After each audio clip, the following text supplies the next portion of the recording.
Welcome back, ladies and gentlemen, to LCK Spring 2018. That was a weird as hell game, and we had an extra long break so we could comprehend what the hell happened. I'm really glad that we had that time, Papa Smithy, because it was just weird.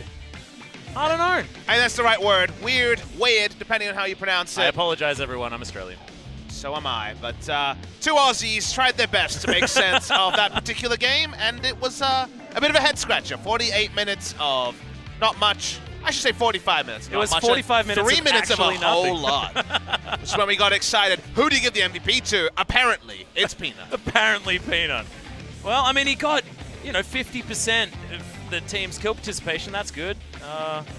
Yes, all 6 of them. I have absolutely no idea who's supposed to get this MVP. I thought maybe BDD because he got a quadra kill to save the Nexus, but that wasn't exactly good play. That was saving bad play, I guess. Look, there was a lot of play. I think I've had a lot of time to think, and I think honestly they understood the frustration of the fact that we don't have games next week. I want to give you the most game this week. And for Kingzone and their ability to go 2-0, they just want to give you a bit of a bonus. So this was almost like your favorite TV show had 20 minutes extra you didn't know about. It was an hour-long episode of your favorite TV show, 44 minutes after commercials. So that's what you get. You get 47 minutes of weird stuff.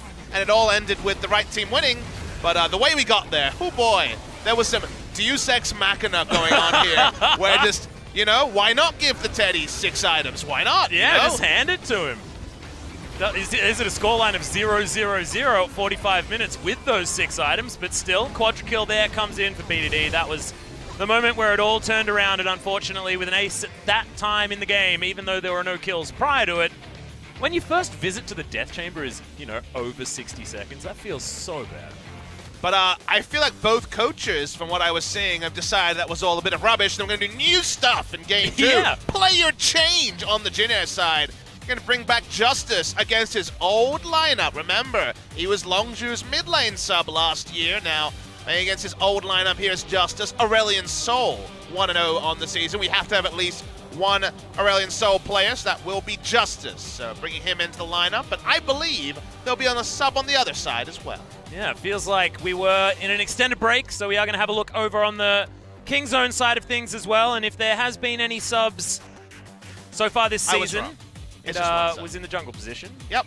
But it's not happening. Nope. Top lane as well. I mean, Rascal could have just come in if he felt like it, but no, not happening. I got too excited. I thought there was going to be 2 subs. Only 1! Oh, no. But You got Justice KT. demands retribution, Atlas. I was wondering when the quotes were going to come in. And I want to see some Justice Aurelion Sol. Give it to me. Give me that Aurelion Sol, Jin Air. Give me a ban, Kingzone. Aurelion Sol's too weird. Well, Vladimir, it's not allowed. Great. They don't want to deal with So-On running around the top side. He played all 3 games on Vladimir in his last series. Didn't really capture the imagination, but maybe Kingzone want to play some more Nard. So there'll be a theory there. It's a bit weird that they're going to ban it out here, though, when it was completely untouched in the last series. What would you consider banning instead, Atlas? Game. What would have changed with the bans? What would you like to see on the blue side? I'm actually okay with the bans that they actually went for. I mean, it was Azir, Sejuani, and Kha'Zix, and this feels pretty smooth. Actually, no, it was Kalista, Taric, and Galio. And I actually felt like those 3 worked out fine as well. But I guess Galio is more of a red side ban, and the Caitlyn is going to come out here as well. So Kingzone making sure that they're targeting. Maybe they'll ban the Sivir as well and really show Teddy something. And then he insta-locks Varus, and then we're still having a bad time. Oh, dear. Well, Zoe's off the board as well. Chances of BDD jumping on Azir get higher, so that's fun. Yeah, I feel it feels like either a Ryze or an Azir first pick, unless it's going to be banned out. Azir attention might be smart here from Kingzone. I had a look at Justice's solo queue. 9-1 on Azir recently, so he's been focusing mostly on that pick. We know he loves the Aurelion Sol as well, but I feel like if Azir's not first picked, it's going to be first rotationed by Jin Air, and it is another AD carry, a bit more normal of one, so Kingzone setting up for potential first pick Ezreal as well, depending on what the final ban will be. I think the only thing that will definitely jump over, something like Ezreal will be a Ryze, so... Well, it's going to be either Ryze, Azir, or Sejuani as the final ban for Jin Air. Or it could be none of them and get 2. Hey, that's a good point. And then Kingzone, the whole test of the Ezreal then comes up again, but Sedge is going to be taken away from Peanut. Only played a couple of games, but I have a feeling he won on both of them. So Rise does well into Azir and is kind of a big pick for Kingzone, but denying away Kha'Zix is something they're at least going to start a mind game of, and they actually do lock it in. Very interesting. So Kha'Zix was adjusted down slightly this patch, but it feels like Kingzone's only really worry when it comes to Jin Air is the potential for Umti to get on something like a Kha'Zix and try to mess up Peanut in his jungle. So they want a skirmishing advantage. We'll lock in the Kha'Zix, reminding us of Ixu's famous Akali with the hovers there. Yeah, I like the hover, but Justice, you mentioned the amount of times he'd played the Emperor of Shurima. Could certainly be a lock in here. They could even decide to take Rise and Azir if they wanted to go full Afrika Freaks. That'll sound crazy to some people watching, but the Afrika Freaks have shown us they're happy to go for a top Rise blind, as Keen has spoken about in interviews, the power level of the champion. Remember, we're still on patch 8.2, so there's plenty of stopwatch ults still available. Yep. And they could also take away the Ezreal here, so there's going to be a bit of comfort removed from Prey, who just jumped to 8-0 on the Ezreal. How does Rise Varus sound? Rise Varus sounds like the most obvious thing ever, but let's see if Kingzone want to throw a wrench in the works here. Could also drop to support randomly and take for that. Gangplank? Gangplank's available, and maybe Kingzone once again want to take it slow, Atlas. Well, also, Gangplank, another example of a champion slipping all the way through the draft. Last time out. The Pirate didn't get much of a mention. Of course, after the Kleptomancy nerfs, he doesn't feel as good, but solo lane's going to be taken pretty much immediately. Seen this trend actually come out a whole lot more on the blue side very recently. Okay. Just Katarina, dude. That sounds so much more fun. Beatty's smiling, but he knows he's on Rise duty again. And guess what? Now they're really good at playing 1-3-1 Atlas, so we could see another long game. Well, I feel like Gangplank is a little bit better in that 1-3-1 And I'm sure Kingzone would prefer to play one person in top, one person in bot, and Peanut invading, where, say, a Gangplank or a Rise Realm Warp, so it could still be some aggression from this lineup. Someone we mentioned has had a really good record on the Gnar, 3-0 on the season, so it's going to lock it in into the Gangplank. About as standard a matchup as can be. Guys, don't adjust your sets. We do have Rise versus Azir and Gangplank versus Gnar. Okay, Varus is at least going to be banned away, so we need a Sivir ban, and then maybe we won't make it to 94 minutes. Also, I like Sivir in this composition in case Kingzone decide to run it. Giving extra movement speed to a Rise feels real good. I haven't seen Kingzone add attention on their AD carry pull in a while. This season, 8 games of Ezreal, 3 games of Kalista, both of those taken away. The Varus also banned away, so we're getting into the dregs, you would say, of the AD carry pool. The only other AD carries that Prey has played is Sivir and Xayah, but it is Prey. That was in their 2 losses as well against KSB. And we can sit here and pray that perhaps, I didn't mean that on point, regardless, but pray that we might see a Jinx or something. That's always true. The outside chance we get crazy and Kog'Maw, one of his legacy picks, but the draft so far doesn't lend itself to a hyper carry, so Xayah Khan feels like a decent option for Kingzone. You know what would be pretty good? What would Ashe be pretty good here. Oh, wow. The Prey special. The Prey special. A bit of utility because they have the Kha'Zix from the jungle for damage. So initiation from AD carry would be pretty good in this scenario. And Jhin is still pretty heavily down prioritized. But when you see something like a Rakan locked in, that would be a bad sign for the Ashe. Well, Tahm Kench, still another option here for Jhin Air if they want it. Wraith looked pretty good on the champion before. I would have personally liked to see... Oh, okay, no. Xayah Khan. We're going to go Xayah Khan. All right, that's fine, too. See, look, I got something right, but I did like your analysis a little bit better than what actually happened. We're still going to see the Lovers bot lane from most famous duo you'd say ever played the game. Prey and Gorilla still together, 4 years as a duo. Doesn't matter how many teams they're on, what the team's name is. Still the dynamic duo of old. Umti going to go back to an old favorite by the looks of things, and having the Azir and Gnar does sort of say, well, it'd be a no-brainer not to pick up the Jarvan. Yeah, the Narvan combo of the Mega Gnar into the wall. He'll be a bit frustrated that if Kha'Zix gets the jump, he doesn't really have the ability to turn around. Will be Warrior versus Cinderhulk, you'd have to imagine here. But very balanced draft from Jhin Air. Very strong team fight, good siege as well. Can play the 4-1, not the 1-3-1 as comfortably. Kingzone going to be all about playing the map. Sort of thing where if you blink, you're going to be facing a flash, quickness, grand entrance, also a cannon barrage, and an invisible insect coming from behind it. It's basically the way they want to approach this, so very heavily going to be playing around bot lane when it comes to the globals, I would imagine. Whereas Jin Air want to try and crush lanes, specifically crush the game. I just absolutely love the fact that we've got a glass cannon composition coming out from Kingzone, because it means maybe we'll get some action before 45 minutes this time around. And have I just jinxed it, is I guess the question. I'm a bit terrified now, Papa Smithy. It's been a funny old day of LCK, the last day before we go into the Lunar New Year break. Khan jumps on the gangplank again. It's been the one time that he's been happy to just take a back seat in lane and let the opposing laner impart their will. Peanut gets to jump on the Kha'Zix, and Umti has to deal with an invading disadvantage. But the mid lane is about as boring as can be. It is. The classic matchup. Of course, we've seen Rise generally win out as the game starts out. Can sort of start throwing cues at the Azir from his own caster minion line. Let's do something new, Atlas. Yeah, let's do something new, like having some kills early on in this game. Let's get into game number 2.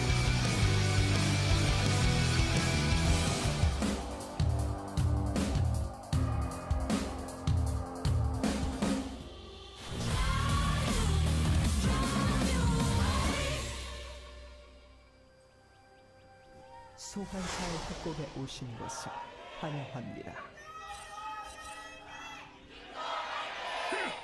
Everyone just has to shout because of how game 1 went. Yep. Get it all out there, OGN Legion. You can have a big shout at home. We were shouting a little bit at the end. If we shout enough, maybe we can tire ourselves out and have some real League of Legends happen this time. Hey, that's true, potentially. And I feel like Kingzone have set themselves up to really challenge Jin Air in that regard. Jin Air still staying on the same track. Just saying, we'll take it to as late as you want. That's a sick prey. That is really cool prey. His famous taunt to the cameras was the checking for power level Pulse via Ezreal pose. So cool to see him on the Pulse via Ezreal there. Very nice artist impression. And quietly, very quietly, given game 1, we've actually filled up here, Atlas. We've got a full stadium now for game 2 of Kingzone versus Jin Air, and we'd love to see some action. That's what we're looking for. We're craving some action. I actually really love it as well. Everyone decided to turn up as soon as they were able to get their money's worth. They're like, oh, they're versus Jin Air. We get as much Kingzone time as possible. This is brilliant. So the only team that's been able to stop Kingzone from going, till about 35 minutes and then winning a game. Ooh.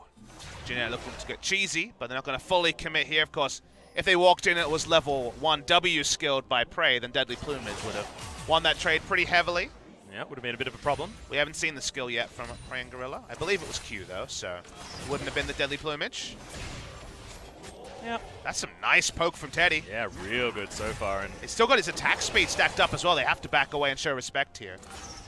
No challenge to come out from the Blade Call or anything like that from Prey. Wants to get that level 2, but it's not going to happen until after Jin Air have also got the level 2. Also fantastic for the Ezreal.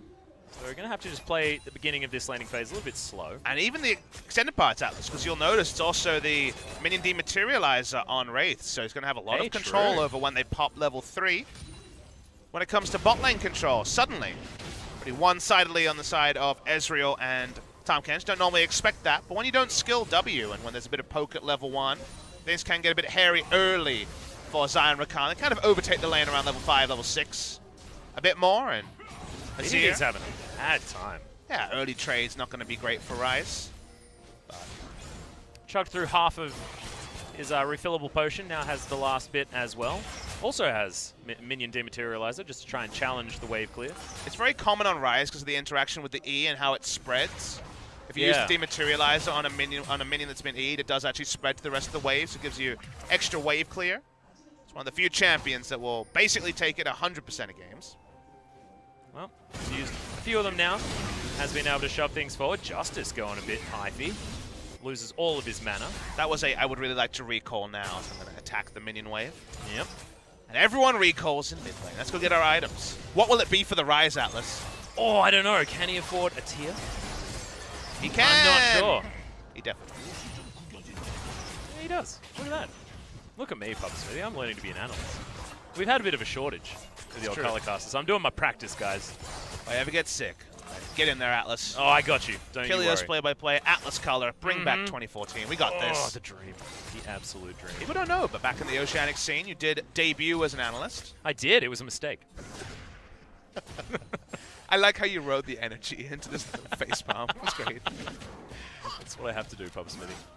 Say sad things like that. There's only one way to react. So Khan has started Relic Shield. We'll talk a bit about this because it's uncommon on this patch. So no more quest line. You guys will know that it's 8.2, 8.3 onwards. It's all about the Sightstone.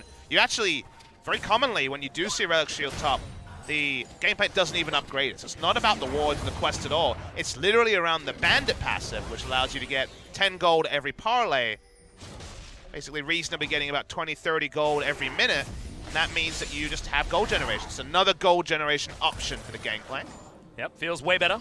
Umpty's going to grab his Electrocute proc onto Peanut, and with the threat of Soan moving down from the top lane, isn't going to be able to start off any fights with Umpty. Yeah, the Gangnam Stadium, they actually showed us the gold that was cashed in when they sold the item, and just from parlays alone, 676 gold. Jesus. And I believe just 1 or 2 minions passed over, because obviously it would be in increments of 10 if it wasn't. But Cull wishes it was that. Exactly, so much gold popping up in that way. Cull is the 450 cash in. But yeah, just gold generation, a bit of extra health, helps you when you inevitably get turret dived. Stopwatch, a bit of health, and gold generation. Happy, happy news for the Gangplank. Yep.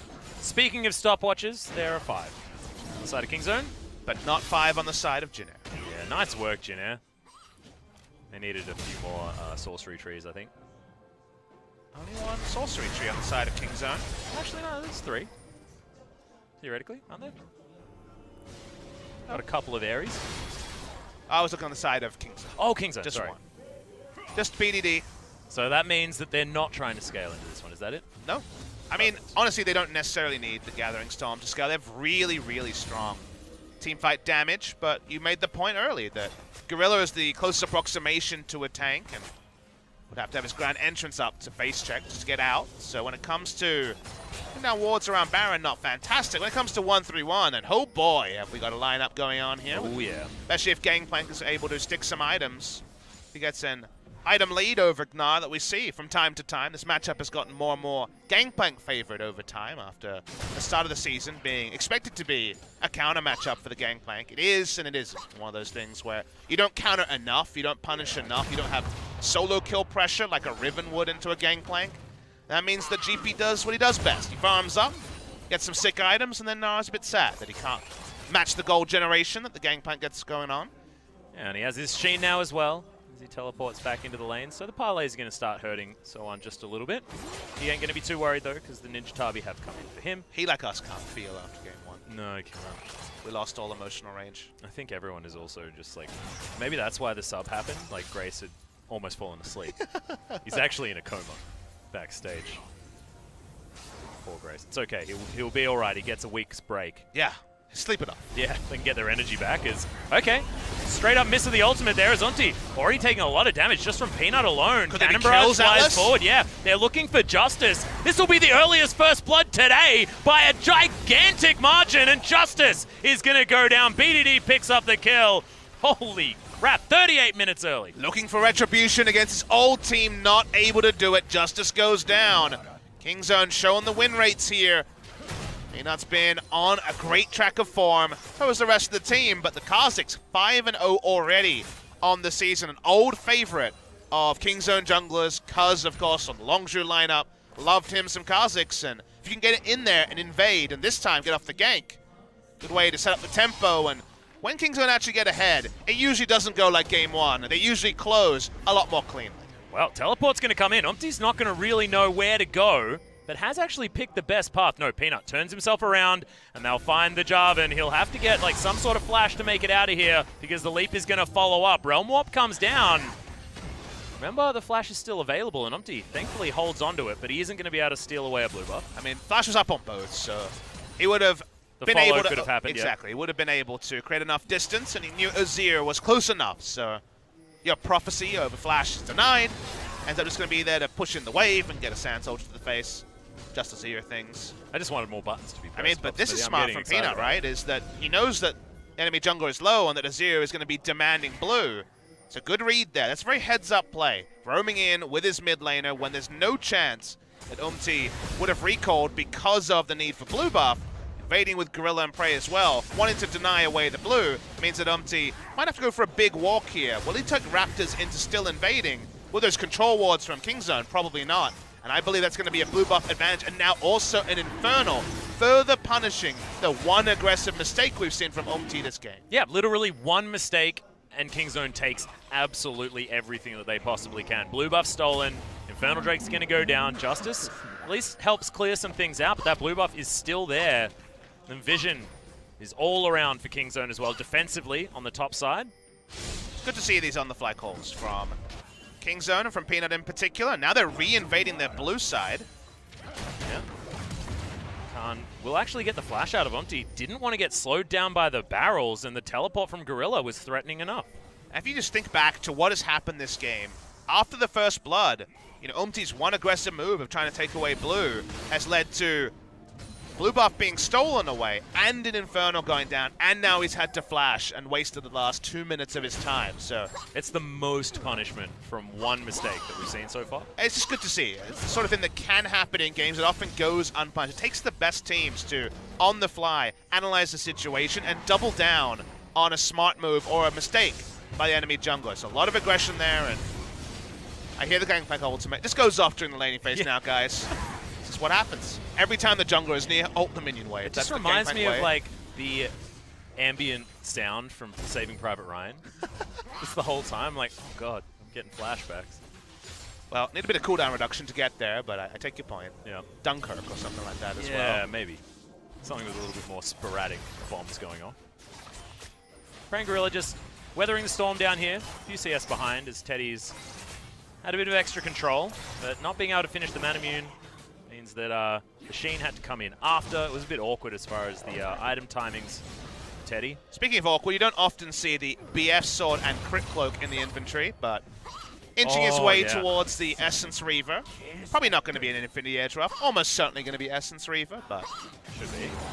15% crit to try and roll high in lane and win trade. Teddy also going for the damage version of the Ezreal as well, if that dagger is alluding to it correctly. Won't be Iceborne Gauntlet this time, and Teddy does like to have this more high damage build. Hey, if it was Maha, it might be the famous Berserker Greaves Ezreal. Oh. Hopefully. He won a game with it. I know, and that's only giving him false hope that it's actually good. For those playing at home, just don't build Berserker Greaves Ezreal. Not if you rush an Iceborne Gauntlet. Definitely. He actually had tier Iceborne Gauntlet Berserker Greaves for I frequently do 6 damage to a minion. And infrequently do much damage to champions. Back top lane. Khan doesn't have his ultimate. What's he going to do? I don't know. He might just kill some creeps under the turret. I'm a prophet. So good. See? I'm like, I know I wasn't very confident in my color casting back in 2014, but be damned, Papa Smithy, I can do it now. I mean, you've casted enough Jin Air games to half cast them and half read a manual on color casting during the game. Because it's the only opportunity that I have to ever actually think about color casting. I mean, the chat during the broadcast. Chat probably thinks we dislike Jin Air games, but it's amazing how many household chores you can do during them. Yeah, well, especially when I'm not casting every game like you are, Papa Smithy. Oh, Peanut! I have great opportunities. There's an isolated Azir, and Peanut does so much damage. Yeah. I think that he should be able to get the leap. Oh, cute little crossover flashes. And Peanut is not going to be able to find that kill. The Sand Soldiers turn it around. Justice, you mentioned he'd been spamming the Azir. Damn, that looked cool, calm and collected. He was able to wait that out and use every ability on the back end at the right time. We prophesized his death. We prophesized wrong. Peanut goes down. Feel-good moment for Justice. Yeah, now the parity as far as gold concerned is brilliant. Kingzone having that Infernal Drake does put them ahead. And a few extra 100 gold, but other than that, no worries there at all. Love to see a replay of that one. There's so many decisions right at the tail end when he's at 300 health. Allowed him to turn it around. Only had cleanse. It didn't have a barrier or heal to blow earlier. Trying to push down the top side. So many moments that has visited top side means a lot of turret health have come down. We'll watch the start here. The moment that he hits a full rotation and electrocute, you think it's over. So ults him towards That part's on, then swaps movement there, swaps position, and then even a flash forward by the mid laner, by BDD's too late. That's a really sick outplay coming through from Justice. Yeah, really beautiful. And I feel like if anything had have gone wrong at all, it would have been just over. As Khan, speaking of just over, he's going to have to go back home. But next minion wave could mean that Umpty and so on are going to be able to take down this turret. For first turret, Jinne will take the... Oh, he's going to hold. Oh, he probably is. It's probably still going to be... Wait for the Saving Private Ryan. Not happening yet. He's still got his... There it is! Yeah! No, but we're watching it though, so it's different. It's not like the PTSD. Now we're listening to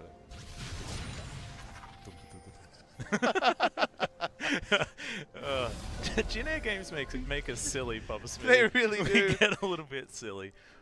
Okay, Essence Reaver done. First power spike for the Gangplank. Also in as Khan picks up the Trinity Force. What do you think the ship mix of the decision to ult minions every time? It's not very bloodthirsty by the Gangplank, who's ostensibly got a ship very close to Runeterra. Yeah, that's true. I mean, what's their job? Yeah, they just set up another cannon, I guess. He'll need another one in 2 minutes. Oh no, he built cooldown reduction. That's so many. As we had a bit of a fight for first turret blood, I think it went down in favor of Jinne. Just a little bit there, but you're right. Did go there. Mid lane's been ultra isolated in the deathmatch of Azir versus Ryze. 10 CS the lead, but BDD showing some respect to Justice right now, having the Abyssal Mask instead of the Rod of Ages. Umty's kind of really want a Cloud Drake. Yeah, Umty's kind of stuck between two ideas, because he obviously could go top lane and get the easiest turret dive ever, because no turret. Just gank the Gangplank, who's... Is that still a turret dive? No, but he's super overextended. Yep. But then, of course, the Drake was started, so Rift Herald is going to be the visit. See if Kingzone read the play as well as they did around enemy blue buff. Just going to walk over, try to make this a bit faster. Yep. Just going to shiftingly sands his way in there. That's not an adjective. What? It's not an adjective. It was a verb. It's not a verb either. That's definitely a verb. As Khan's going to come over and be a nuisance. Teleport's actually being invested. Yeah, Kingzone really want this battle. It is going to be taken by Umpty, but denied. As Kingzone have set themselves up. This is my Alamo. Yep. This King of the Hill game is going to be won by us, dang it. Now, this takes so long to go away that usually someone just backdoors and picks it up. Because now we're wasting Peanut's time a lot. They didn't actually spot out the ward with that sweeper. Who's going to go over the wall? It's going to be... no one. Okay, we're just leaving it there. Goodbye, Harold. The essence of Shelly. He literally died in vain. Or maybe they just thought it wasn't there anymore because there was a barrel on top. You put Shelly in a barrel? No one put Shelly in a barrel. They put down 700 wards in the area, and Gorilla's still gatekeeping. And see you later, Rift Herald defended. Nailed it. 25 gold only. Feels bad for all the time spent there. And remember, we talked about what Umpty would get in trade for the dragon. It was 25 gold. 25 gold, yeah. It's not great. Should have just picked up a minion on as a cruise by in the mid lane. It would have been fine. Someone needs to talk to Umpty about monster values. He's young, you know, he's still understanding the value of money. So that's true, that's true. Trinity Force and Manamune done for Teddy, though. So he's feeling real good.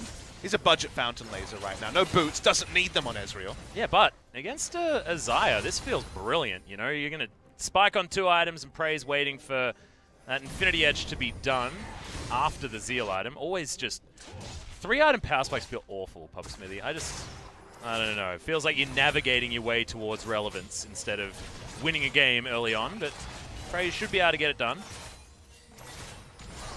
Why crit 80 carries are always a little bit around the tertiary of the meta these days, because BF Sword, Zeal, into Static Shiv isn't a lot of immediate power compared to everyone's favorite Ezreal Manamune into situationally Iceborne Gauntlet or Trinity Force. I feel like the Infinity Edge double Zeal item sort of start that Teddy had last game feels a little bit better because you can build that sort of siege style to start things off that, you know, the likes of Caitlyn and Tristana like to do. Jinx as well, if she ever makes her way back. But these more caster-based AD carries just feel as good as far as the item build. All the vision cleared around the red side, so that would have been a nice sweeper as Peanut's walking up to Umpty. Not going to do a lot of damage. Oh, silly Papa Smith. I didn't see the Giant's belt, all right? Going for that Warmog second for the I will never die, but I'll always see people and I'll make Atlas feel like he's relevant, but he's actually not. Teddy, True Shot Barrage to deny any siege. Oh, that was a arcane shift forward. How exciting. At least when you finish the warm-ups, you can very aggressively place your flag so the team can siege around you. Yeah.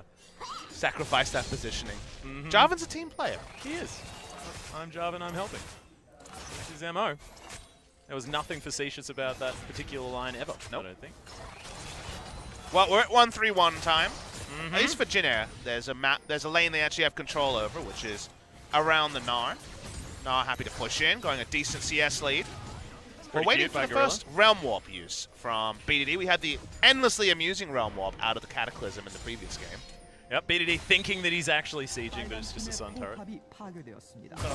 Guys, I got a turret. Oh, wait, no. Dang it. Hey, he gets the gold, remember? Hey, that's true. Umpty style. Not a lot.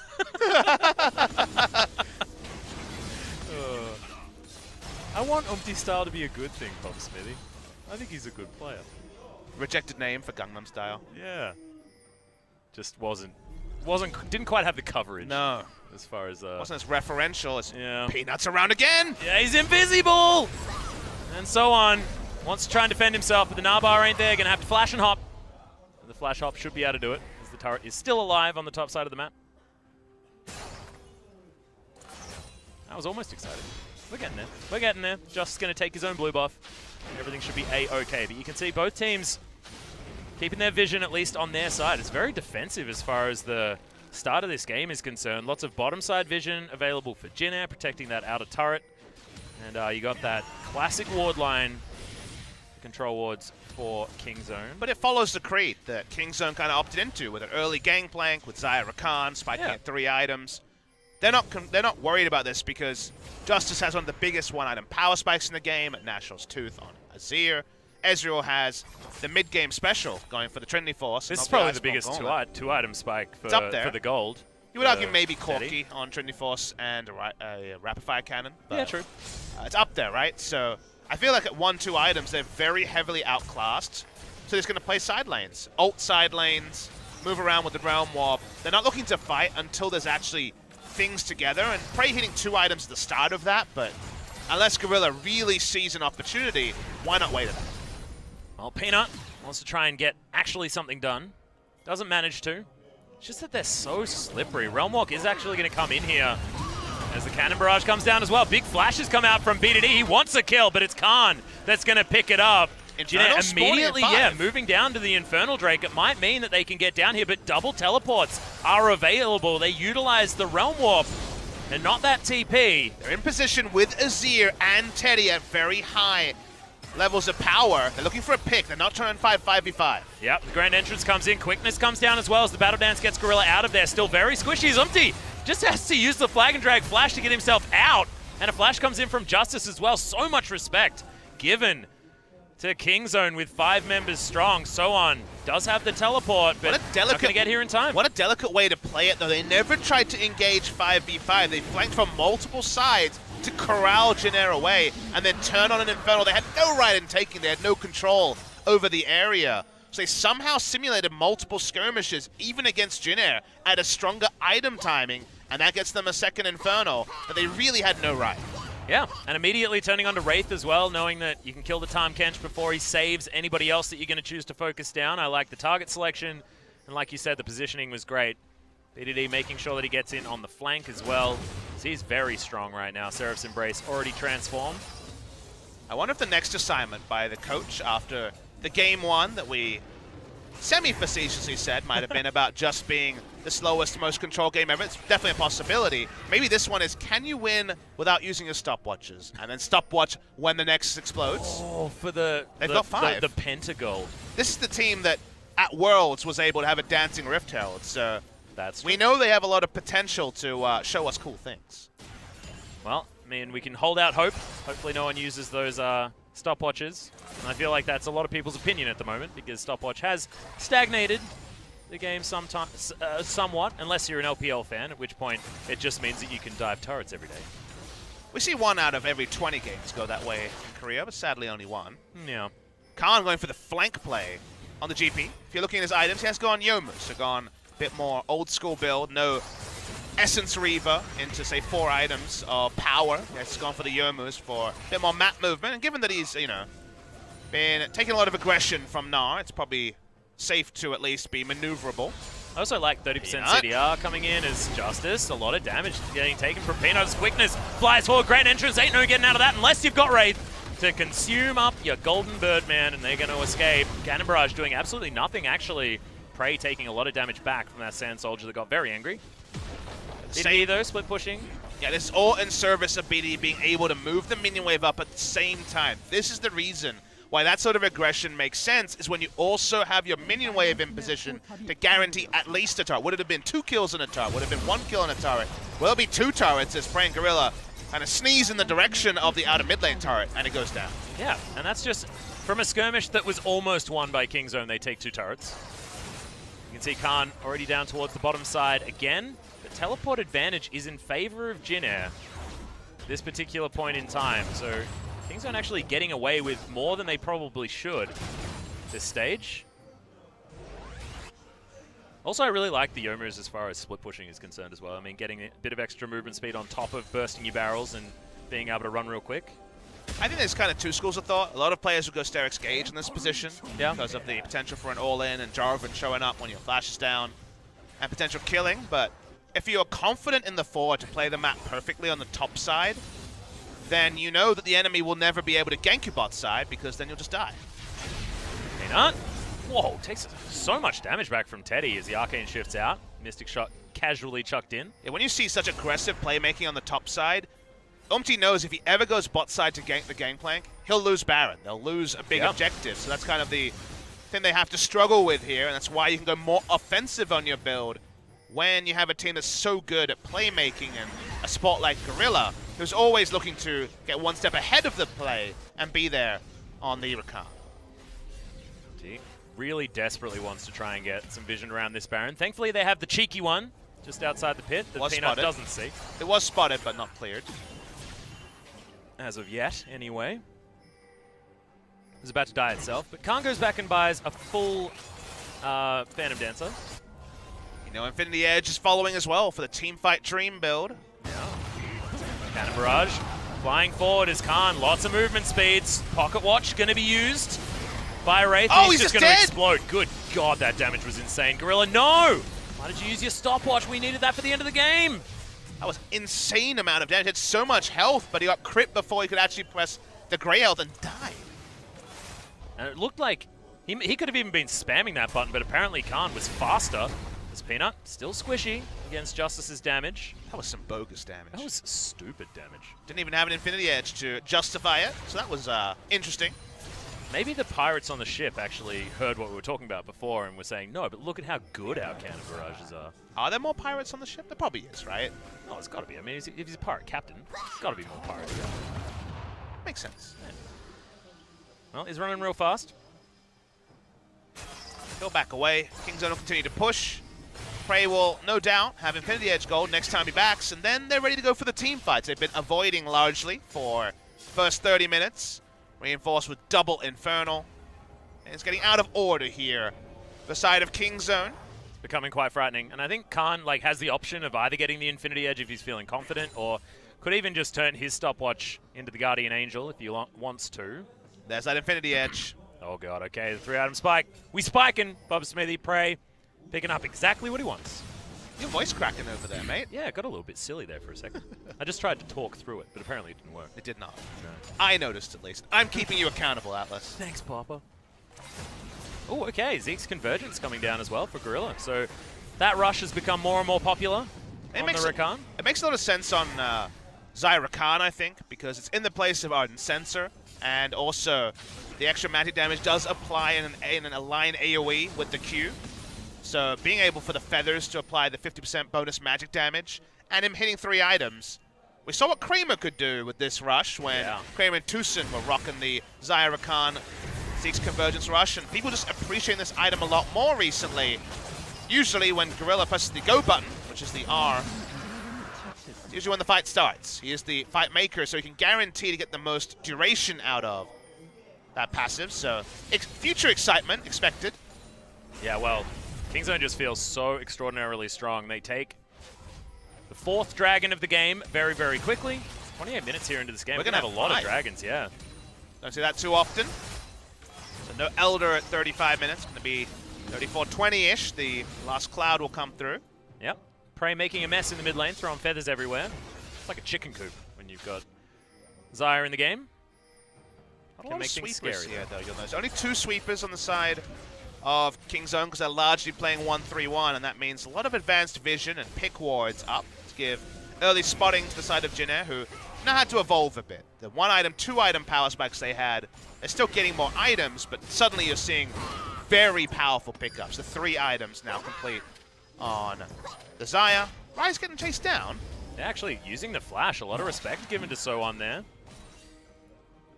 So he's actually gankable at this point in the game if Umpty wanted to make that dangerous decision to make his way bottom side. At the moment, spread pretty thin, but Jin Air still just trying to get their movement, get their minion waves into the right position in order to be able to make a play anywhere on this map. I gotta admit, boots of mobility, Kha'Zix.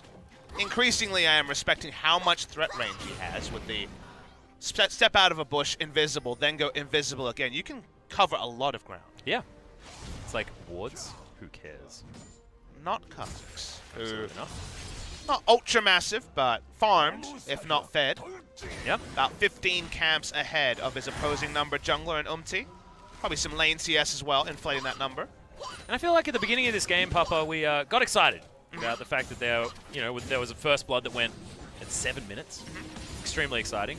But since then, there really hasn't been much more. I mean, a 5,000 gold lead approximately here for Kingzone, but I feel at 30 minutes, it was already stretching out like that because Kingzone were better at taking down turrets. It's happened once again, and from what felt like it was going to be a different game, it's turned around. It's still controlled. Pretty similar. It's still very controlled by Kingzone. That's what they're trying to do in this series. The most common thread is it's been pretty risk-free League of Legends. They've basically been trying to double down on win conditions, to play side lanes. In the game 1, it almost, was completely turned against them. They almost lost trying to play a risk-free League of Legends because there's the old adage that if you always try to take the free but kind of like low-risk opportunity, then you might miss out on rewards that you could have rolled more advantageously for. Like, it's not always low risk, low reward is the right way to go. Sometimes you have to gamble. They didn't gamble at all in Game 1 and almost paid for it. Jin Air almost pulled off a highway robbery. In Game 2, they've now hit their items. This is the period where we expect them to get more aggressive. So for now, at least, we're seeing Prey have to play defensive, but we're waiting for Gorilla to really turn the game with a Rakano. Well, you can see both Prey and Teddy pretty keen to demonstrate that they can do some damage to each other. Down to about half health is Prey. He's going to take a lot from Justice. BDD turning it around, though. Starting to get dangerous. In goes Peanut. Wants to find a kill, but it's just going to be able to get a W down. He's clearly getting angsty. Wants to get some action going. Pre-18 being hit on the Gangplank and the Gnar. But pushing your advantage in mid-game is something very difficult in this meta. You can see very clearly on the map how everything's supposed to play out. Control ward sticking. Rise wants to play top lane. Well, Azir wave clear and having an escape means the Azir can't be collapsed on, so they back away. They give away free minion waves. Mid lane always the hardest. Take a second turret in just because of how narrow it is. So Ezreal's able to laugh and also just hold the minion wave there. And then bot lane, Gangplank has so much line clear, but Gnar has the advantage over him. This classic matchup we've seen all season, but that will also get to a standstill. Unfortunately for a lot of people watching, we're just waiting for something to change. We're waiting for the game state to change, and here we go! There's the grand entrance. Teddy's going to explode. Prey picks up that kill. So on now, absolutely no Narbar to speak of, and Umpty's going to get discovered by Peanut, who shreds him. Okay, that was the Jin Air moment. Still defending. Yeah, it was beautiful setup. Yeah, threatened for the longest time, but finally Gorilla sees it, goes flash, and gets the collapse onto Teddy. No ability to turn around. For more exit kills, but a Baron most likely on the menu for Kingzone. Yep, Devour does save Sohan. 25 seconds on Teddy. Jin Air still opportunities, and if Kingzone are grouped up in a Baron pit, makes Azir's life pretty good. Jin Air can be a bit more defensive because Kingzone don't have a lot of tankiness, but they have so much damage. There's a fine line, and see when Umpty throws in the flag? Doesn't have vision yet. They don't have a lot of ability to tank up That's the what Baron, I'm saying, Papa. yeah. They can turn off it very powerfully, although a little bit less with the flash and the quickness down on Gorilla. But like you say, they can't stick on it unless they're going to try and burst it down, and Umpty's alive, so they don't make that call. So they go up, picks a nice purchase. There is the Infinity Edge from Gangplank, the 4-item dream here. Big damage build from the Gangplank. They don't change their position, and here comes Rise to try to relieve pressure. And Peanut cannot take damage at all. He can do a lot, but he has to be the one moving forward. He's going to get chunked out, and with Peanut chunked, this could be now the opportunity for Jin Air, who do have fantastic ability to tank up the Baron, unless there's a Cannon Barrage. Peanut will back. Good call by Jin Air, but also by Khan to just stop that from being a threat. Doesn't feel good to use the chunk out onto the enemy Kha'Zix to take a Cloud Drake at 34 minutes, but that is just spawned. Maybe that has to be the way. They're going to be moving real fast. Triple Cloud feels good. They still control the top side. There is a cheeky ward, you'll notice, just below where we are to spot out that Jin Air have entered the pit. Jin Air actually really controlling this top side as Cloud Drake will fall down as everyone's able to get themselves over this wall. Oh, True Shot Barrage? No, not headed towards. He does. And he's got room for control wards as well, Papa Smithy. Is there anything more that you want in a top laner? Him to play Riven, or a more interactive champion than Gnar or Gangplank. All right, so actually there's a lot of things. On a different day, Khan will show us one of those, but today, a lot more passive. Still, impressive play. 100% kill contribution as well on the Gangplank. The reason why this series is so surreal is that you want to reward the team playing King Zone when it isn't a stomp, right? You want to be like, Jin Air have controlled them. I don't know if that's the right word to use. They're turning on to Teddy again. Gorilla is trying to force this one. Does get the double knockup for a lot of damage. BDD trying to follow, but no, a little too far forward was Gorilla, and not a lot of damage was actually able to be thrown forward. And they're fighting away from Prey, who is a lot of their consistent damage in fights, so getting no value out of the Zeke's convergence that time either. Yeah, and that's Flash and double Ghost down for King Zone in response to just a cleanse from Justice. The surreal thing about this game is that it feels like it's extended because King Zone wanted to be extended. The meta also acting against them. Jin Air being decent in the defense, but King Zone have been so controlled in a way that hasn't been their recent style. The games have extended. We're going to go way past their average game time again. I'm still surprised to see 5 Drakes dead at 35 minutes, but it's the kind of game it is. Gorilla will feel confident. 3 Cloud Drakes, Ghost, Flash. Oh, that is the most out of combat movement speed to get a catch. And Peanut as well. I mean, look at how fast he goes. Going invisible in the jungle. Stay permanently invisible. Despite the amount of vision that Jin Air has, it just feels like if it's Peanut that's roaming around, I'll have absolutely no idea. He had 654 movement speed when he was exiting the brush.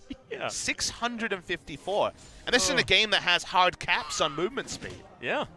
And when you get the Bushfire combination of dragons as well, this feels really good. You got that 5-in spread all over the map extremely quickly. This game can still change in an instant. If King Zone decide to DPS down the Baron, they see Umti on the bot side of the map. They can almost kill it instantly with just sheer damage. Doesn't matter about tankiness if it dies so fast. So Umti's positioning here is really important because King Zone can pull the trigger anytime. Well, so can Jin Air, but Umti doesn't really want to. Cannon Barrage just to tell Umti that this was a bad move, but maybe a little bit of an The only reason to do that is to start Baron Atlas. Well, that's precisely what they're going to do. Umti's going to move himself over, but he's now very, very low. Gorilla can possibly get them out of there. Look at the goddamn damage on the Baron. It's dead almost immediately. In King Zone, we said that, you know, it's hard to make these sort of calls just because they can't tank it for very long. We don't have to tank it for very long if you've got a bajillion damage at your disposal. Yeah, I was just talking about alluding to it. Umti couldn't be on the wrong side of the map. Him getting chunked out is the same thing. So Baron taken under the nose of Jin Air. Goes a chunk onto a single member. It's not a bloody team fight. That's what everyone is obviously looking for. Some really big fight with 9 people dying. We're not going to see that. They get the Baron, they go back to 1-3-1, and they go back to just trying to stretch Jin Air very thin. Whew. Well, just feels like game number 1 all over again, Papa. We've got close to a 9,000 gold lead for King Zone, more like 8. Sort of rounding up to an extra 1,000 just to try and make up for the passivity, but 8,000 gold in the lead, close to 40 minutes into the game, but Teddy almost has 6 items. And when you're Jin Air, if it's Teddy that's almost got 6 items, then it almost doesn't matter what else is happening. Umti's set himself up for the brick wall build. Sowan's got 4 items that feel pretty good as well. It's just Justice that's waiting to come further online, but he's going to look for BDD for that. Stopwatch. Actually, the Zhonya's and the Realm Walk going to get himself out of the way and means that the pressure given top lane is relieved in the mid lane. And that turret is going to fall. Baron buff helping his Prey, taking a lot of damage. Umti comes in. Featherstorm goes down though. The Devour is going to save him, but what the hell is this Khan damage? He's not even here. It was all Prey actually. Khan just gets the kill. Cheeky kill, there's Teddy. Almost assassinated. Whoa. Meanwhile, and the 1-3-1 Yeah. at the ranch. And that's going to be 2 inhibitor turrets falling down in quick succession. Inhibitor's going to follow as well. So Jin Air unable to stave off this Baron pressure. 14,000 gold is all of a sudden the lead. We're going to have 3 inhibs down very, very quickly because you can see the furious pings from Jin Air. They just don't have really options as Prey so far forward is more than happy to go toe-to-toe with everyone just because he does so much damage. Third inhibitor being readied by Peanut. Has to respect Teddy's damage. BD gonna walk up, try to help. 3 inhibitors, basically the death knell for Jin Air. They come back from worse. With where this game is at right now, this is probably not gonna be another one of their heroic defenses. Yeah, they've got 2 Nexus turrets, and that has seemed to be pretty good news, but look at the money in the pockets of Kingzone. That is silly. He has 20,000 gold made in 39 minutes on the Gangplank. Oh, God. Static Shiv now as well. 6 items, baby. Mm-hmm. It's a lot of good ones as well, sticking to the Sure? light blue and yellow theme. Are we sure Kleptomancy was nerfed on Gangplank? Not really. No. He found the Relic Shield, and I guess giving him the gold that he's losing from some of the items being sold for less. Yeah. Sold for less, sold for less. Words are hard. They are hard, but by the looks of things, Puppy, you will have a little bit of a break before MVP and BBQ But their way to the Rift. the Kingzone period got shorter this time. It did. It did. Kingzone period is what we call the break when you have Kingzone playing in match number 1. It goes 2-0, and you usually have an hour, 10 minutes to wait. Might only be about a 25-minute break this time. As Prey and Gorilla getting excited about the Lovers duo. Yep. This Elder Drake feels extraordinary for Kingzone. Look at how quickly they're going to be able to run up and kill Nexus turrets.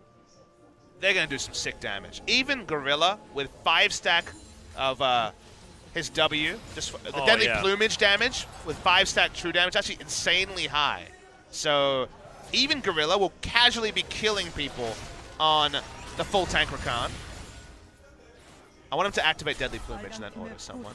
No, he threw out a Q. That's not going to do anything. Gorilla, Nope. just auto attack them. Oh dear. Just wait for the ultimate to be popped on Gorilla and just watch Prey just train people down alone. Well, someone's going to turn Mega at exactly the right time, so it might mean that Kingzone are going to back away for potentially this wave. But Nexus turret's still falling. You're right, it just does so much damage. No matter who you are on Kingzone, this Elder Dragon is huge. There's the flash now, but Featherstorm, perfect timing, pulls back the feathers to do so much work. Everyone's just dying now as Peanut gets rid of Umpty and Jin Air. They're going to have to fight this one from the fountain. A massive Emperor's Divide is not really going to do a whole lot because Prey is still alive, but Teddy wants to make sure that that doesn't happen anymore. They just evaporated. The minions! Yeah. They almost killed Teddy. Super Creep still in the work. Prey still going to be able to take down the Nexus, and a 2-0 against Jin Air, but the weirdest one Kingzone have shown us so far. The one series where the scoreboards do absolutely no justice on what we saw on the Rift. Kingzone did not look like losing until they very much just gave up the 13th game in their streak. Only 237 HP on the Nexus really allowed them to actually take down Game 1. Game 2, it was slow again, it was ordered, it was 1-3-1. Again, it went long. Kingzone DragonX, still the best team we have, but a bit of a head-scratcher, bit of an abstract art from them before we go into their break. We will not see them again until after the Lunar New Year break, which will occur during next week's games. So there will be no games next week. We will wait to see Kingzone next time. We'll also wait to see a different Kingzone, because this one, it was weird. It was super weird. They still won, though, and they still organically just won out the map. The macro play was clean, but not the kind of aggression and flashiness that we see from Kingzone when they're styling all over other teams. Like, for example, what they did to KT just a couple of days ago. I really wish we could go down there in the interview and just ask some pointed questions like why and what. Yeah. How. Yeah, well, I mean, we are going to have that interview. But I don't want to mince words. I need to talk to the members of Kingzone for this very strange series. Well, I guarantee that you'll have that opportunity, Papa. Drop Gorilla a line and figure out what the heck happened. Maybe we can update the viewers afterwards. But again, the sort of series where You know, the coach will have things to say about how they closed out Game 1, but I think Game 2 was sort of League of Legends, an analyst, a coach would love to see clean, largely bloodless. They didn't look like they were going to be, they didn't open a position for the enemy team to take advantage of them, so they were winning basically from the start of the game. Jin Air, they don't look depressed, but they look a bit kind of bemused and shocked about what happened in the past 2 hours and 15 minutes. Yeah, I think bemused is definitely the word. Umti as well, I mean, that one mistake that he made in the early game probably led to it all falling apart as we moved into the Hyper Late game. Looking at the damage that was coming out of Prey there towards the end, really was difficult for Jin Air to find that opportunity because it felt like they were on a little bit more of a clock this time around. And Kingzone DragonX are now 14-0 Atlas. 3 more game wins, and they will equal the longest ever streak we've had in the LCK SK Telecom T1 in summer of 2015. 18 wins in a row represents an entire round robin's worth of play, right? It's 9 matches. Yeah. So while they don't have a perfect round robin, they are 1 set away themselves from actually exiting 9 best-of-3s in 18 games, the minimum, although with a blemish to KSV. Just nuts. Look at this damage coming out of Peanut especially. Jungler doing 16,000 feels pretty amazing, but Prey getting to 30k at a 42-minute game ain't bad. And Rakan getting the assist from the Deadly Plumage to double Jarvan's damage. Take that, Jarvan! Oh god, yeah. That Gleaming Quill, he must have hit all of them. Swear to God. What a powerful, powerful ability. Well, we just about fit all the dragons into the little box on the left there. There were 6 of them, including the Elder, the MVP. Who will go to this time? How about Prey? Damn, he did some damage. The center of the LCK voted the most popular player in the league, including Faker and the other names. Sky has been around forever.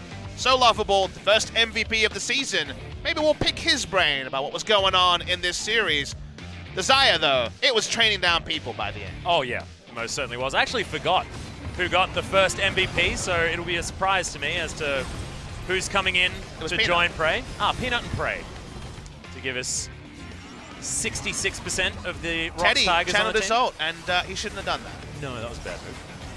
Don't want to be rooted in place when both the Gangplank and the Rakan were walking up. That was a bit of a snafu from Teddy. This is where you saw how much damage you do on just your ultimate. The Featherstorm instant killed Umti, basically. Yeah. I mean, right in the middle of the Cannon Barrage didn't feel great either, but that timing on the Featherstorm coming out from Prey, it's just perfect. I mean, he gets to do Ezreal-esque things with the Featherstorms, not as short a cooldown as with the Ezreal, but you talked about his teamfight mobility. It's been wonderful this season. Hasn't led to any MVPs, as some people got a little bit too close to the Nexus. And that was a pretty just like good when you Emperor's stare Divide. into the sun, you die for it. Yep. I actually didn't notice a lot of these The players minions dying. almost killed Teddy. It was really funny. Is it funny? Yeah. Or is it a little bit sad?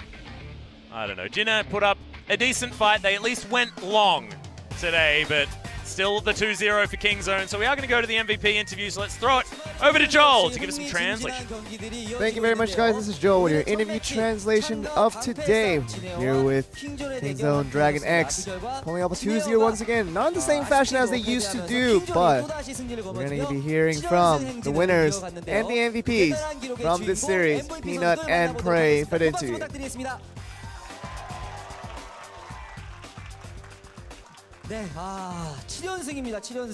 Seven series straight win for you guys. Prey, how do you feel? It was a shaky series for us for sure, but 2-0 still feels valuable for us and still makes us very happy.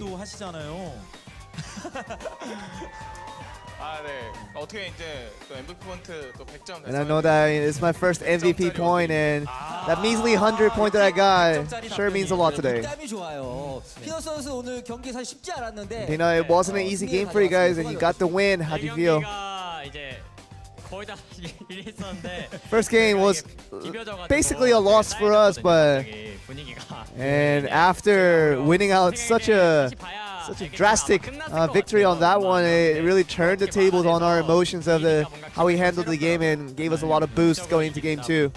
그래서 경기하기 전에 이제 프레이 선수도 오랜만에 오셨으니까 여러 가지 여쭤보고 싶은데. And since we haven't seen Prey in the interview booth in a while, and of course that you guys are extending this win streak to quite a while now, and you're about to break the 17-win streak that has been held by SK Telecom.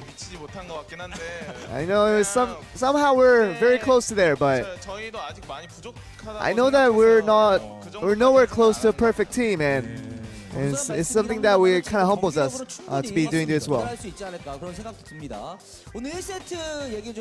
Let's talk about game 1. The first kill came at 39 minutes.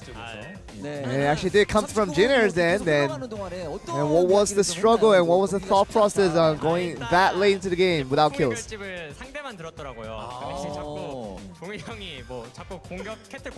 I mean, it was about Prey who needed to make the first initiates to make the attack, and even during the second Baron, and we thought a kill might come then, but a mistake from our part led to the first kill, and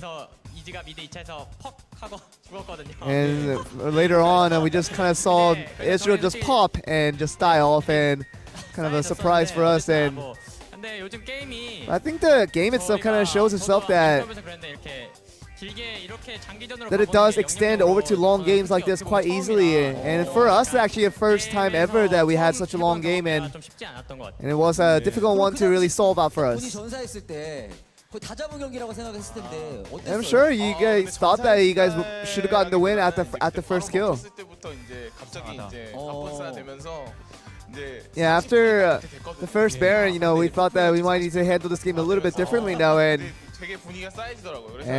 the team morale went really low after that one. So, and we just tried to cheer each other on and hope for the best. Then. And we knew that the later we go into the competition, we were going to be weaker than the opponent team, so we weren't feeling good, definitely.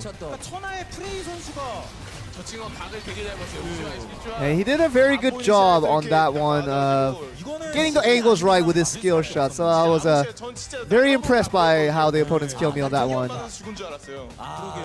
모니터에 문제도 좀 있었던 것 같네요. 그래서 이제 마지막에 넥서스 앞에서 막 싸우고. And you guys were at your Nexus, and didn't you think that you guys lost the game? 졌다고 생각하기는 일단 싫었고요. We didn't want to think that we lost, but and we were just trying to think of all the infinite ways of how we could stop them from taking the win, and who was the most passionate in trying to stop the win there for Jinner?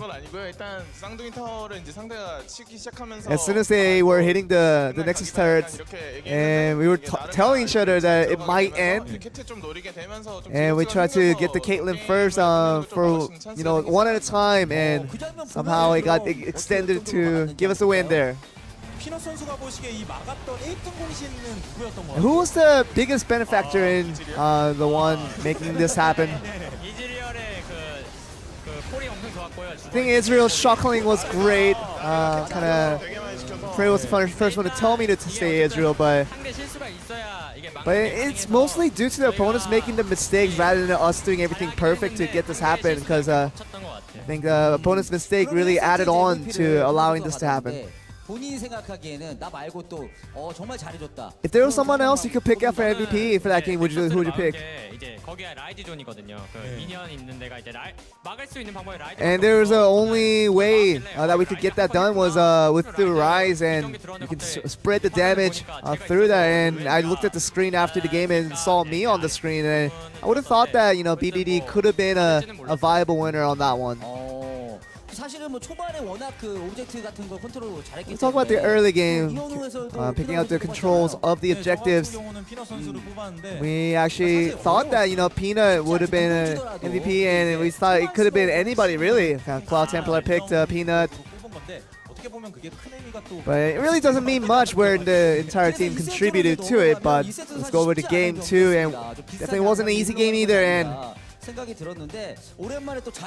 you did pick out the Zyrocon combo for this game. And a lot of people are liking this that combo in this specific patch.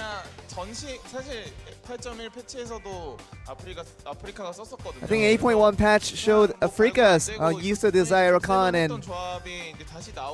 I think slowly as the meta moves on, the Zyrokan is getting a little bit of love and getting a little bit of priority in the pick bans. 그런 건 없으셨나요?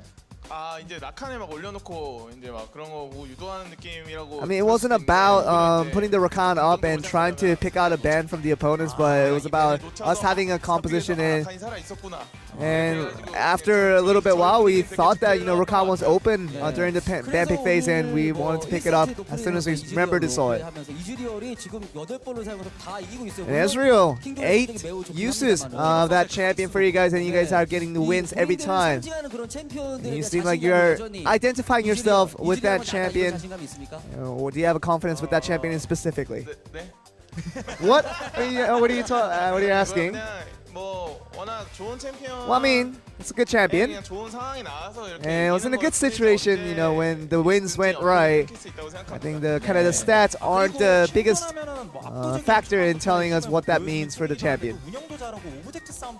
I feel like the objectives and the macro fights and all the surrounding aspects that gets you the win, and feels like it's very important. But who do you feel like gets the biggest control in controlling the leadership of the team?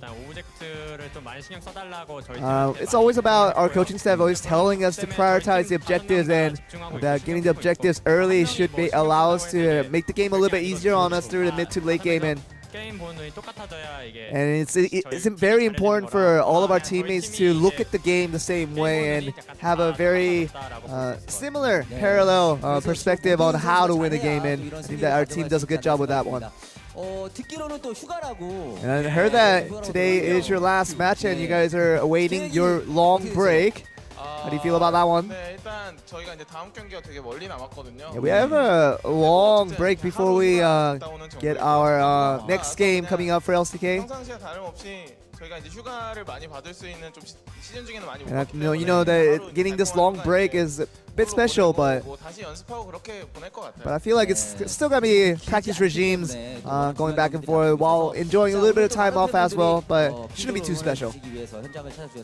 We do have a lot of fans on the stage here and trying to cheer for you guys.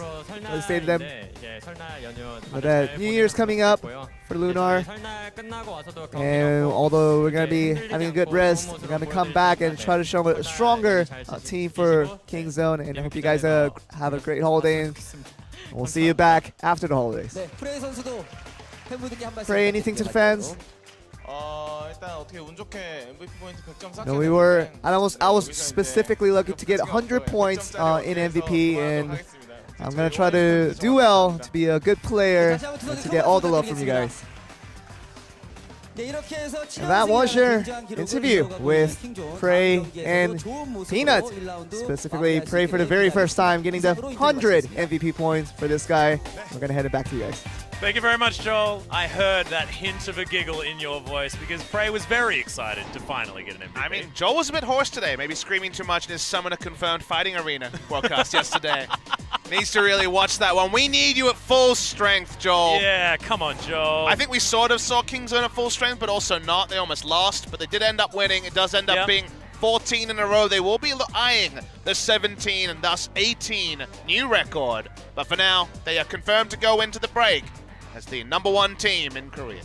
Yep, nothing really changing here for Jin Air, but BBQ Olivers could actually step ahead of them in our next matchup, which will be coming up in about 20-odd minutes. You know, it's not going to be one of those gigantic breaks this time, ladies and gentlemen. We're absolutely fine. BBQ Olivers take on MVP very soon to see whether they can pip Jin Air at the post. Yep, that will be, of course, the last OGN match before the break. So come join us, an interesting one. MVP getting better, not necessarily in terms of match score, but more competitive. And BBQ don't really know where they're at. They lost to SKT, the only team to have done that since the first early match days. So both these teams in a weird spot. Could be a long one. I'm ready for some League of Legends. We're going to have such a long break. But guys, join us in about 20 minutes, 20 to 25 minutes, and we'll get it started. Yeah, find out whether it's going to be Trick or whether it is going to be Bono as well. A lot of exciting things. But yeah, about 20 minutes. We'll see you then.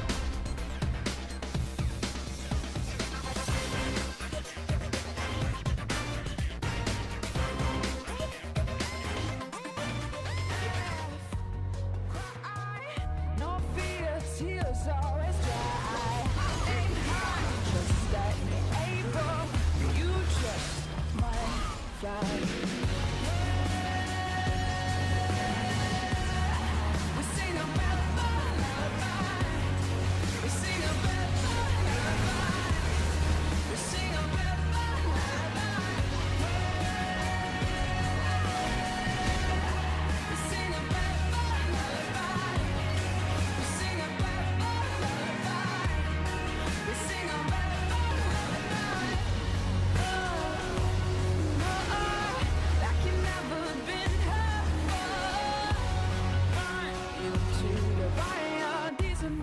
from my future.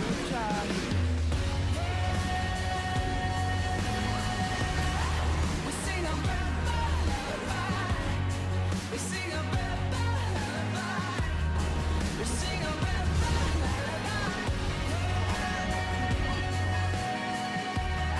We sing a lullaby. We sing a lullaby. We sing a lullaby. It's all like words from a child to hear the word right. It's us, so hard to be feeling. To do it better than I could. We sing a lullaby. It's all like words from a child to hear the word right. It's us, so hard to be feeling. To do it better than I could. Sing a lullaby. No fear, tears always dry. Aim high, trust that you're able, and you just might fly. Coming up next, BBQ Olivers, MVP, beginning of the end. 2018 League of Legends Champions Korea Spring Split.